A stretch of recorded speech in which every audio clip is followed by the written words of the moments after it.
हज़रत अबुल हसन रहमतुल्लाहि ताला अलैह हज़रत मुआज़ इब्न जबल रज़ी अल्लाह ताला अन्हु के पास बैठा करते थे। फरमाते हैं उनसे जो प्यार बढ़ा तो फिर मेरा मुसल्ले से भी बढ़ गया। ताबी हैं, फरमाते हैं सहाबी रसूल से मोहब्बत हुई तो जिक्र से भी हो गई, फिर दुरूद शरीफ से भी हो गई। मोहब्बत उनसे बढ़ी तो फिर अल्लाह ने मस्जिद का प्यार भी बढ़ा दिया। आप फरमाते हैं कि मेरी हर वक्त तबीयत चाहती थी कि बस अल्लाह अल्लाह करूँ, बस अल्लाह अल्लाह करूँ, बस ना मैं थोड़ी जान छुड़ाऊँ लोगों से, कुछ 10 मिनट मिले तो मैं कुछ 4 नफल पढ़ लूँ, मैं थोड़ा सा ना बचूँ लोगों से और मुझे तस्बीह मिले तो मैं ना कुछ 4-5 दफ़ा इस्तिग़फ़ार पढ़ूँ, सुभान अल्लाह अल्हम्दुलिल्लाह अल्लाहु अकबर ला हौला वला कुव्वता इल्ला बिल्लाह, मैं ना तस्बीहात पढ़ूँ। फरमाते हैं कि बच्चे थे घर में 6-7, गुर्बत थी, काम मिलता कोई नहीं था और मैं काम चोर नहीं था, काम ढूंढता था, पर अल्लाह की कुदरत के काम नहीं मिलता था। फरमाते हैं कि मैंने एक दिन अपनी अहलिया से कहा कि आज मैं फिर जाता हूँ काम ढूंढने, तो मेरी बीवी बड़ी फरमा बरदार थी, पर उस दिन ना गुर्बत के हाथों तंग आके कहने लगी आज ना कोई तू चीज़ लेके आया तो मुझसे बच्चों की भूख नहीं देखी जाती, आज ना कुछ लेके आया तो मैं बच्चे लेके चली जाऊंगी। शेख फरमाते हैं कि मैं बड़ा परेशान घर से निकला, पर मैंने सुबह से लेकर जोर तक काम ढूंढा, काम मिला कोई नहीं। तो मेरे दिल में ख्याल आया चलो काम नहीं मिलता तो अल्लाह अल्लाह तो करे ना, चलो बंदों की मजदूरी नहीं मिलती तो रब करीम की इबादत ही करते हैं।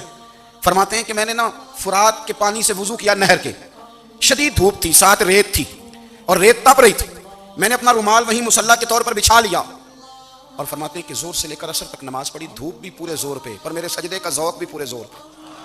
फरमाते हैं सूरज भी चमक रहा है और रब की इबादत का ज़ौक़ भी पूरे जोर पे, मैं सजदा करूं तो फिर मेरा उठाने को जी ना चाहे। फरमाते हैं कि असर तक मैंने नफल पढ़े, दिल ढलने लगा, असर की नमाज पढ़ी और मैं वहां से चला।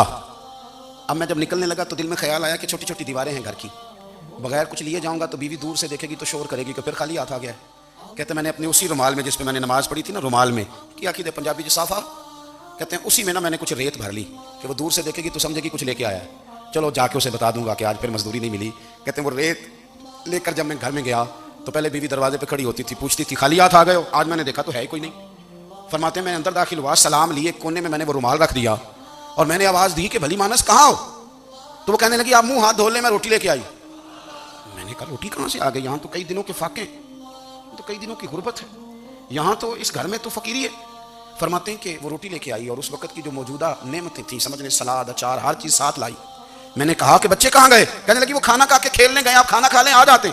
खाना उसने चुन दिया।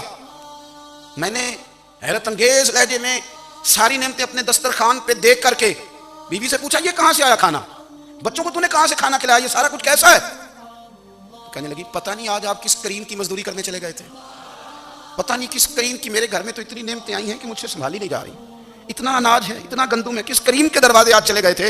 ये कहते कहते वो उठी और उठ करके कहने लगी पहले बड़ा कुछ आया था, अब क्या ले आए हो। और जा करके ना उसने वो रेत वाला रुमाल खोला, कहने लगे मैं तो लेके आया था रेत, तो मेरे रब ने उसे भी सोने और हीरे बना दिया था।